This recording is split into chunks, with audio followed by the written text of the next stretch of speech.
बिस्मिल्लाहिर्रहमानिर्रहीम। अस्सलाम वालेकुम बच्चों, मैं उम्मीद करता हूँ कि आप सब ठीक ठाक होंगे। फर्स्ट ईयर वाले बेचारे बड़े उदास हुए थे कि सर जी कोई लेक्चर नहीं आ रहा फर्स्ट ईयर का। ठीक है, तो आपको पता है बच्चों, चैनल के ऊपर तकरीबन आप ये कह रहे हैं कि 80% फर्स्ट ईयर की फिजिक्स अपलोड हो चुकी हुई है। कोई 20% रह गई है, कुछ न्यूमेरिकल्स रह गए हैं, कुछ शॉर्ट क्वेश्चंस रह गए हुए हैं। वो इंशाल्लाह मैं डेली बेस पर एक आधा लेक्चर जो अपलोड करता रहूँगा, वो 2-3 महीनों के अंदर इंशाल्लाह हमारा वो भी सिलेबस कंप्लीट हो जाएगा, हमारी सीरीज कंप्लीट हो जाएगी फर्स्ट ईयर की और सेकेंड ईयर की भी। तो बच्चों अब हम स्टार्ट करते हैं चैप्टर नंबर 2 का एक बड़ा इंटरेस्टिंग टॉपिक जिसका नाम है rectangular components of a vector. ये इस चैप्टर का इंपॉर्टेंट लॉन्ग क्वेश्चन भी है, बोर्ड के पेपर में कई दफा आ भी चुका है ये, और इसके अंदर से एंट्री टेस्ट में बड़े खूबसूरत एमसीक्यूज बनते हैं। Rectangular components of a vector. तो चलो शाबाश, जल्दी जल्दी अपने रजिस्टर वगैरह सीधे कर लो। खूबसूरत से लेक्चर के अंदर आप लोगों ने बहुत सी चीजें अच्छी अच्छी सीख ली आज। Rectangular components of a vector. Components बोलते हैं टोटे, ठीक है। रेक्टेंगुलर बोलते हैं जो परपेंडिकुलर होंगे। तो परपेंडिकुलर टोटे ऑफ अ वेक्टर, ये इस चैप्टर का नाम बनता है, टॉपिक का नाम बनता है, ठीक है। अच्छा, अब कंपोनेंट्स क्या होते हैं यार? किसी भी चीज को आप जब तोड़ते हैं डिफरेंट पार्ट्स में, तो वो पार्ट्स बेसिकली उसके इफेक्टिव पार्ट्स ही होते हैं। अगर हम उन पार्ट्स को जोड़ें तो दोबारा वो चीज बनने की कोशिश तो होती है ना। इसका मतलब वो पार्ट्स जो होते हैं आम पार्ट्स नहीं होते किसी भी चीज के, वो इफेक्टिव पार्ट्स होते हैं। तो याद रखिएगा, अगर इसी तरह हम किसी वेक्टर के जब तोड़ते हैं तो वेक्टर के इफेक्टिव पार्ट्स को बेसिकली उनके कंपोनेंट्स बोलते हैं।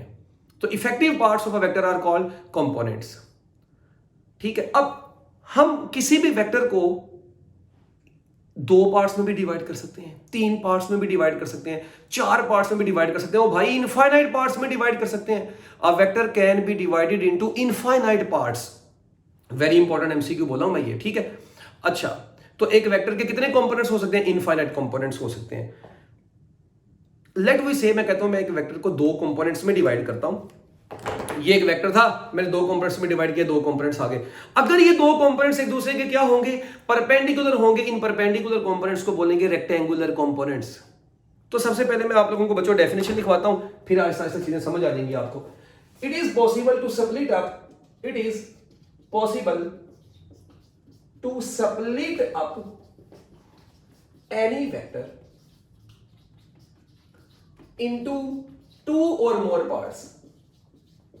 हम किसी भी वेक्टर को 2 या 2 से ज्यादा पार्ट्स में डिवाइड कर सकते हैं। It is possible to split up any vector into 2 or more parts। These parts are called components of the vector। हम बच्चों ऐसे कंपोनेंट को क्या बोलते हैं? Parts of components of the vector. हम इनको वेक्टर के कंपोनेंट्स बोलते हैं। If components of the vector are mutually perpendicular to each other, they are called rectangular components of the vector. If these components हो, अगर ये टोटे आर म्यूचुअली, बच्चों अगर ये कंपोनेंट्स म्यूचुअली परपेंडिकुलर होंगे, वाह। If these components are mutually perpendicular to each other, कभी-कभी मौलवी टच है, they are called, तो बच्चों हम उनको क्या बोलते हैं? They are called rectangular components। तो हम ऐसे कंपोनेंट्स को रेक्टेंगुलर कंपोनेंट्स का नाम देते हैं। अगर वेक्टर के पार्ट्स एक दूसरे के परपेंडिकुलर हुए तो उनको बोलेंगे रेक्टेंगुलर कंपोनेंट्स। आते हैं एक्सप्लेनेशन की तरफ, चलते हैं। पेपर में सबसे पहले आप लॉन्ग क्वेश्चन में इसकी डेफिनेशन लिखेंगे, उसके बाद आप खूबसूरत सी मेरे जैसे इसकी एक्सप्लेनेशन देंगे, ठीक है। अच्छा, अब एक्सप्लेनेशन में क्या काम करेंगे? अंग्रेजी तो आप बुक से पढ़ के अच्छे तरीके से लिख लेंगे, मैं आपको कॉन्सेप्ट सिखाऊंगा, ठीक है। ये देखें, हम क्या काम करते हैं बच्चों? एक्स वाई प्लेन एक बनाते हैं, ये वाई एक्सिस, ये एक्स एक्सिस। इस एक्स वाई प्लेन में हम एक प्यारा सा तन्हा वेक्टर यहां पर ओरिजिन से शो कर देते हैं। ऐसा वेक्टर जो ओरिजिन से ड्रॉ किया गया, आपको पता है उसको पोजीशन वेक्टर ही बोलते हैं, ठीक है। ये मैंने एक वेक्टर ड्रॉ कर दिया, कंसीडर अ वेक्टर ए, और इसको हम रिप्रेजेंट कर देते हैं ओपी लाइन से, जो कि एक्स एक्सिस से एंटी क्लॉकवाइज डायरेक्शन में एक पर्टिकुलर एंगल थीटा बना रहा है। एक बच्चा कहता सर जी मैंने इसके ना रेक्टेंगुलर टोटे करने हैं, रेक्टेंगुलर कंपोनेंट्स बना दे। अच्छा, मैं आपको पहले यहां पर एक बात बताता चलूं, रेजोल्यूशन और एडिशन में क्या फर्क है? बच्चों मेरी ये बात याद रखिएगा, जब भी हम रेजोल्यूशन और एडिशन की बात करते हैं तो reverse process of vector addition is resolution. उसकी वजह यह है बच्चों, रेजोल्यूशन में आप चीजों को वेक्टर को पढ़ें तो वेक्टर की बात करूंगा ना, हम तोड़ते हैं और एडिशन में जोड़ते हैं। तो भाई जोड़ने का रिवर्स प्रोसेस तोड़ना ही होता है। अक्सर बच्चे कहते हैं सर जी एडिशन का रिवर्स जो है वो सब्ट्रैक्शन क्यों नहीं है? भाई सब्ट्रैक्शन में चीज कम होती है, दो चीजों का डिफरेंस लेते हैं, एडिशन में वो बढ़ती है, ठीक है। तो मगर रिवर्स प्रोसेस बढ़ना या कम होना नहीं है, रिवर्स प्रोसेस में एडिशन में जोड़ना और उसका रिवर्स प्रोसेस होता है तोड़ना। इसलिए बोलते हैं reverse process of vector addition is resolution, ना कि सब्ट्रैक्शन। ये याद रखना मेरी बात, ठीक है बच्चों। तो बड़ी काम की बात थी लेक्चर में, मैंने कहा आगे चलो मैं बता दूं। अब तो यहां पर मैं इस वेक्टर को रिजोल्व करना चाहता हूं, तोड़ना चाहता हूं इसके कंपोनेंट्स में। तो बच्चों याद रखिएगा, जिस भी वेक्टर के रेक्टेंगुलर कंपोनेंट्स बनाने हो उसके हेड से परपेंडिकुलर लाइन ड्रॉ करेंगे हम, एक्स एक्सिस पर भी वाई एक्सिस पर भी। मैं इधर से एक परपेंडिकुलर लाइन ड्रॉ करता हूं एक्स एक्सिस के ऊपर ऐसे ये, और इधर से एक परपेंडिकुलर लाइन बच्चों ड्रॉ करता हूं ऐसे ही वाई एक्सिस के ऊपर। अब आप जरा गौर से देखिएगा, ये जब मैंने एक्स एक्सिस के ऊपर परपेंडिकुलर लाइन ड्रॉ की है तो ये लाइन बेसिकली इतने हिस्से के, ये देखें वाई एक्सिस के पैरेलल नहीं है। इसका मतलब मैं इसको बोलूंगा कि ये बेसिकली वेक्टर ए का वाई कंपोनेंट कहलाएगी ये लाइन, क्योंकि ये देखें ये इसी के पैरेलल है, ये वाई कंपोनेंट, ये वाई एक्सिस के अलोंग, तो ये वाई एक्सिस के अलोंग है, ये ए वाई कहलाएगी। जबकि ये अगर देखें तो ये एक्स एक्सिस के अलोंग है, इसका मतलब ये कहलाएगी ए एक्स। मैं इधर लिखने के बजाय इधर ही नीचे लिख देता हूं। देखें मुझे पता है कि वो ऊपर वाला जितना है वही नीचे वाला है, तो मैंने इसको क्या लिख दिया ए एक्स। तो अब देखिए हालांकि ये भी ए एक्स है, ये भी ए वाई है, बट मैं वो ज्यादा नहीं लिख रहा ताकि आप कंफ्यूज ना हो। अच्छा, अब हमने देखा कि इनके ऊपर एरो नहीं है, तो हम बच्चे कहते हैं सोची एरो तो लगाओ, हम एरो लगाते हैं। मगर एक चीज का ख्याल रखना, ये कई चरसी लोग होता है भाई, ये गलती करता है, इधर एरो का साइन लगाते हैं। आपको पता है किसी मैग्नीट्यूड को जब वेक्टर बनाना है ना तो उसके साथ यूनिट वेक्टर को मल्टीप्लाई करवाना है। ये ए एक्स अभी मैग्नीट्यूड थी, हम इसके साथ आई यूनिट वेक्टर को मल्टीप्लाई करवाएंगे। अभी ये मैग्नीट्यूड वेक्टर बन गई है, ax अकेला मैग्नीट्यूड था, अब ये ax आई मतलब ax का वेक्टर बना है, ये वेक्टर है, याद रखना, बड़ी बम बात बोल रहा हूं मैं। अच्छा, इसी तरह अगर इधर एरो लगाएंगे तो इधर y a y के साथ j लगाएंगे, क्योंकि y एक्सिस के लॉन्ग यूनिट वेक्टर j होता है। आपने पढ़ा नहीं था यूनिट वेक्टर का फॉर्मूला क्या होता है? Vector over magnitude. तो भाई ये मैग्नीट्यूड उधर जाएगी तो मैग्नीट्यूड को यूनिट वेक्टर से मल्टीप्लाई करवाते हैं तो चीज वेक्टर बनती है। तो ये याद रखना, ये मैग्नीट्यूड होती है ax, जबकि ax आई अब वेक्टर बन गया है, तो वेक्टर के कंपोनेंट्स भी वेक्टर ही हुए। तो ये डायग्राम में ड्रॉ करने हैं एरो भी और साथ में क्लियर करके फिर आई जे लिखना है। ओके, उसके बाद अब उसने किताब में बच्चों इसको नाम दिया होगा m का, ठीक है, इस पॉइंट को और इस पॉइंट को नाम दे दिया होगा n का, तो हमें क्या लगे भाई नाम दे दिए कोई बात नहीं। अच्छा, अब आगे देखें, जिस वेक्टर के कंपोनेंट्स बनाने थे हमने उसको परपेंडिकुलर ड्रॉ की, उसके लाइनें ड्रॉ की। क्या ये दोनों एक दूसरे के परपेंडिकुलर नहीं है? इसका मतलब हमने इस वेक्टर को दो हिस्सों में तोड़ा और वो हिस्से भी एक दूसरे के परपेंडिकुलर है, लिहाजा मैं कह सकता हूं यहां पर कि a x i and a y j, ये दोनों बच्चों क्या है? ये दोनों क्या है? पहली बात, ये प्रोजेक्शंस ऑफ, ये प्रोजेक्शन ऑफ किसके हैं? प्रोजेक्शंस हैं किसके? ए वेक्टर के। एक बात। दूसरी बात, क्या ये दोनों एक दूसरे के परपेंडिकुलर टू ईच अदर हैं? बिल्कुल है, इसलिए हम इनको ये भी बोलते हैं they are rectangular components of a vector. क्या बोलेगा इनको? Rectangular components a vector. ये वेक्टर ए के रेक्टेंगुलर कंपोनेंट्स भी है बच्चों। लो जी, तो अब ये याद रखिएगा बच्चों, इसमें कोई परेशानी वाली बात नहीं। अंग्रेजी आप लिख सकते हैं, consider a vector A is making an angle theta in anti clockwise direction with x axis. When we are going to draw rectangular components of the vector A, draw a perpendicular line from the head of the vector A on both axes. These lines are components of the vectors and these lines are perpendicular to each other. That is why they are called rectangular components of the vector A. तो ये ऐसी बातें आपने अंग्रेजी में लिख देनी है और इन्हीं को हम AXI और AYJ को प्रोजेक्शंस भी बोलते हैं। अब बच्चों आप देखें, अगर मैं इस डायग्राम में हेड टू टेल रूल लगाऊं तो by using head to tail rule, by using head to tail rule, मैं HTTR लिख रहा हूं, आप समझ जाएंगे, पेपर में पूरा लिखेंगे। क्या मैं कह सकता हूं कि OP वेक्टर बेसिकली किसके बराबर आ रहा है? ओ एम वेक्टर जमा एम पी वेक्टर, यानी कि ए वेक्टर बराबर आ रहा है ए एक्स आई लगाना मत भूलना, ए वाई जे लगाना मत भूलना, क्योंकि ये वेक्टर नेचर है, वरना काम खराब हो जाएगा। तो बच्चों देखें, मैंने हेड टू टेल रूल के मुताबिक देखा कि ए वेक्टर के दो कंपोनेंट्स बने, ए एक्स आई और ए वाई जे। ठीक हो गया। अब बच्चे कहते हैं सर जी हम ये सिर्फ मैग्नीट्यूड ये ए एक्स कैसे मालूम करेंगे, ये ए वाई कैसे मालूम करेंगे? मैं इसको इक्वेशन नंबर 1 का नाम दे देता हूं। अब मैं मालूम करना चाहता हूं ये वेक्टर के कंपोनेंट्स की मैग्नीट्यूड्स निकालना चाहता हूं, ए एक्स निकालना चाहता हूं, ए वाई निकालना चाहता हूं। मैं ये एंगल जो इसका एक्स एक्सिस से बनता है वो एंगल कैसे निकालेंगे, मैं वो एंगल निकालना चाहता हूं। मैं इस वेक्टर की जो वेक्टर रिजल्टेंट वेक्टर है इन दोनों का, जिसके हमने कंपोनेंट्स बनाए हैं, वो रिजल्टेंट वेक्टर था तो उसके कंपोनेंट्स बनाए हैं, मैं उसकी मैग्नीट्यूड मालूम करना चाहता हूं। उसके लिए बच्चों मैं सारा काम मैग्नीट्यूड में करना चाहता हूं। मैं इस डायग्राम में वेक्टर्स को डिस्कस फिर नहीं करूंगा, क्योंकि मैं मैग्नीट्यूड फॉर्म में चीजों को निकालने जा रहा हूं। अच्छा, मैं क्या काम करूंगा, मैं एक छोटी सी ट्राइंगल साइड पर करके बना देता हूं। ये देखें, सिर्फ मैग्नीट्यूड फॉर्म में ओ पी, एक है मैंने ए के ऊपर वेक्टर नहीं लगाया, ए एक्स ए वाई, ये एंगल आपको पता है 90 डिग्री। ओके नाइस, ये एंगल है थीटा। यार 4 काम करने हैं, जिंदगी में सुकून आ जाना इसमें। सबसे पहले यहां पर साइन थीटा अप्लाई करें। साइन थीटा का फार्मूला क्या होता है, परपेंडिकुलर ओवर हाइपोटेनियस। अच्छा मुझे बताएं इस ट्राइंगल में थीटा के सामने वाला, आपको पता है थीटा के सामने वाला क्या होता है, परपेंडिकुलर।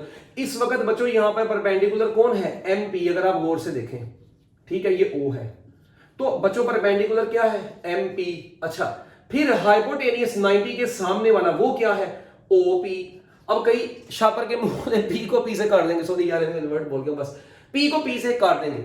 अब एम पी जो है क्या ये ए वाई है, और बच्चों ओ पी क्या है, ए है, तो ये ए नीचे डिवाइड हो रहा है, उधर जाकर मल्टीप्लाई हो गया, तो फाइनली मैं कह सकता हूं a y is equal to a sine theta. क्या ख्याल है, a y is equal to a sine theta आ गया।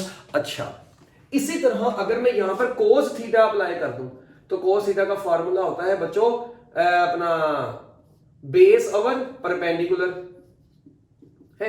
अच्छा, अब बेस कितना है, ओ एम, और बेस कितना है, ओ एम। अब परपेंडिकुलर कौन है, सॉरी बेस ओवर हाइपोटेनियस है, यार क्या हो गया, बेस ओवर हाइपोटेनियस फार्मूला है। अब हाइपोटेनियस क्या है, ओपी। अब ओ एम है ए एक्स, और ओपी क्या है बच्चों, ओपी वो है ए। तो क्या मैं यहां से क्लियरली कह सकता हूं ये ए नीचे डिवाइड हो रहा है तो जाके मल्टीप्लाई हो जाएगा, तो ए एक्स बराबर आ जाएगा ए कोस थीटा के। ये जल्दी जल्दी नोट कर लें, क्या हमने वेक्टर ए के एक्स और वाई कंपोनेंट्स की मैग्नीट्यूड्स कैलकुलेट कर ली हैं? अरे बिल्कुल कैलकुलेट कर ली है भाई। इसको बोलेंगे magnitude of X component of vector A, इसे बोलेंगे magnitude of Y component of vector A. फिर उसके बाद हम करते हैं टेंजेंट थीटा अप्लाई करते हैं। टेंजेंट थीटा का फार्मूला क्या होता है, ये होता है परपेंडिकुलर ओवर बेस।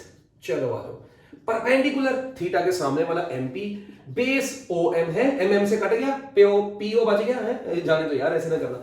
अच्छा अब देखें, एम पी है ए वाई, ओ एम क्या है ए एक्स, ये तो हमने पहले निकाल ली है। तो हम एक काम करते हैं, हम टेंजेंट को इधर ले आते हैं, तो थीटा इज इक्वल टू आ जाएगा टेंजेंट इनवर्स, और इधर बच गया a y divided by a x. ये आ गया बच्चों हमारे पास थीटा का फार्मूला भी। इसको बोलते हैं डायरेक्शन ऑफ वेक्टर ए। ये एक्स कंपोनेंट है, ये वाई कंपोनेंट है, ये डायरेक्शन ऑफ वेक्टर ए है। अब लगाते हैं पाइथागोरस थ्योरम। हाइपो का स्क्वायर इज इक्वल टू, वो बचपन में याद करें, स्कूल की मिस फायजा ब्यूटी क्रीम है, ठीक है, जिन्होंने आपको पढ़ाया था हाइपो का square is equal to base का स्क्वायर प्लस परपेंडिकुलर का स्क्वायर। ठीक हो गया। अब देखो यार, हाइपो क्या है यहां पर भाई, ओ पी का whole square is equal to base क्या है, बेस क्या है, बेस क्या है, ओ एम। जल्दी जल्दी देखते जाओ, ठीक है। परपेंडिकुलर क्या है, थीटा के सामने वाला परपेंडिकुलर होता है एम पी का होल स्क्वायर। अच्छा, अब ओ पी अगर आप गौर से देखें ये ए के बराबर है, ओ एम जो है वो ए स्क्वायर नीचे आना है, एक्स एक्स को नीचे लिखना, ये ना पता लगे कहीं नहीं मजा नहीं आया, बड़ा करके उसको एक्स के ए के साथ मल्टीप्लाई करवा, ए की बेस में लिखना है एक्स, ए की बेस में लिखना है वाई। हमें सिर्फ अगर ए चाहिए तो मैं क्या काम करता हूं, मैं दोनों साइडों पर स्क्वायर रूट दे देता हूं, taking square root on both sides. Both sides को मैं बी डॉट लिख रहा हूं, पेपर में पूरा लिखेंगे। जब दोनों साइडों पर अंडर रूट ले लेंगे तो बच्चों आप लोग गौर से देखिएगा, जब आप लोग दोनों साइडों के ऊपर अंडर रूट ले लेंगे तो आप लोगों को पता है कि यहां पे जब अंडर रूट लेंगे तो यहां पे जो स्क्वायर है वो अंडर रूट से कैंसिल हो जाएगा, और बोलो जल्दी। और ये देखो ये बच्चों बन गया ए स्क्वायर एक्स जमा ए स्क्वायर वाई। अगर मैं यहां पर गौर से देखो, अब कई बच्चे कहेंगे कि सर ये स्क्वायर अंडर रूट से क्यों नहीं कटा, भाई दो चीजें ऐड हो रही है, जब एडिशन हो रही है तो अंडर रूट में चीजें नहीं कटती। हाँ बचपन में पढ़ा था ना, स्कूल की टीचर ने पढ़ाया था, ये स्क्वायर अंडर रूट से कर देगा। तो हम यहां पर कहेंगे हमारे पास जो a आ गया वो बराबर आ गया अंडर रूट में a स्क्वायर x जमा a स्क्वायर y। हो हाय, ये फार्मूला आया बच्चों आपके सामने, a is equal to under root a square x plus a square y। तो ये चार चीजें थी, y कंपोनेंट की मैग्नीट्यूड, x कंपोनेंट की मैग्नीट्यूड, एंगल, और इसकी आप हेडिंग बना सकते हैं मैग्नीट्यूड ऑफ द वेक्टर। अब ये लॉन्ग क्वेश्चन में आएगा तो पहले सुन लें, फिर मैं एमसीक्यूज बताने जा रहा हूं। सबसे पहले डेफिनेशन लिखें, डायग्राम बना दें, साथ फिर इसको एक्सप्लेन करें जो मैंने बातें बोली, ये लाइन लिखें, फिर head to tail rule use करके ये लिखें। अब इसमें हमें ax, ay, थीटा और मैग्नीट्यूड चाहिए थी। आप इसकी हेडिंग बना सकते हैं magnitude of y component of a vector, आगे ये लिख दें। Magnitude of x component of a vector, आगे ये लिख दें। डायरेक्शन ऑफ a वेक्टर, आगे ये लिख दें। मैग्नीट्यूड ऑफ a वेक्टर, आगे ये लिख दें। सारा ठीक हो गया, डन। अच्छा, अब ये तो बातें होंगी बच्चों जो आप लोगों ने मतलब पेपर में लिखनी है। एमसीक्यूज बड़े कमाल, अभी मैंने बताया किसी भी वेक्टर को मैक्सिमम इनफाइनाइट पार्ट्स में डिवाइड कर सकते हैं। एक बात, अगर रेक्टेंगुलर कंपोनेंट्स की बात हो तो प्लेन में मैक्सिमम रेक्टेंगुलर कंपोनेंट्स हम कितने ड्रॉ कर सकते हैं बच्चों? प्लेन में रेक्टेंगुलर कंपोनेंट्स किसी भी वेक्टर के 2 होते हैं और स्पेस में किसी भी वेक्टर के रेक्टेंगुलर कंपोनेंट्स 3 होते हैं। ये भी बात हो गई। फिर उसके बाद और reverse process of vector addition is resolution, ये 4 बातें हो गई। यहां पर ना एक बड़ी इंटरेस्टिंग चीज है बच्चों, वो इंटरेस्टिंग चीज ये है कि ना बच्चे यहां पर जो गड़बड़ करते हैं वो क्या करते हैं, एमसीक्यूज में ना गड़बड़ होती है। बड़ी काम की बात बताने लगा हूं, गौर से सुन लेना। अगर आप लोग गौर से देखें इस डायग्राम में, ये एंगल किससे बना हुआ है? एक्स एक्सिस से बना हुआ है। अब भाई ये बोर्ड के लिहाज से बातें खत्म होगी, इसलिए मैं डायग्रामों में घपला बचा दूंगा, ठीक है? अच्छा, एक्स एक्सिस के साथ ये एंगल बना हुआ है, इसका मतलब ये जितनी भी कैलकुलेशंस हमने की है इन सब में थीटा एक्स एक्सिस वाला है। तो हमारी बुक में ये जितने भी रिजल्ट लिखे हैं ना, ये with respect to X axis result लिखे हुए हैं। और ये तो इससे तो कोई फर्क नहीं पड़ेगा ना मैग्नीट्यूड में कौन सा एंगल आ रहा है। तो इसका मतलब with respect to X axis जो ए एक्स होता है ये ए कोस थीटा होता है, जो ए वाई होता है ये ए साइन थीटा होता है, जो थीटा होता है ये टेंजेंट इनवर्स ए वाई ओवर ए एक्स होता है। मगर माजरत के साथ मैं आपको बच्चों एक बात और बता दूं, अगर वो क्वेश्चन में आप लोगों से वाई एक्सिस के लिहाज से एंगल ही आपको वाई एक्सिस से बना हुआ दे दे, तो आप इस तरीके से सारा कुछ करेंगे तो रिजल्ट आ जाएगा।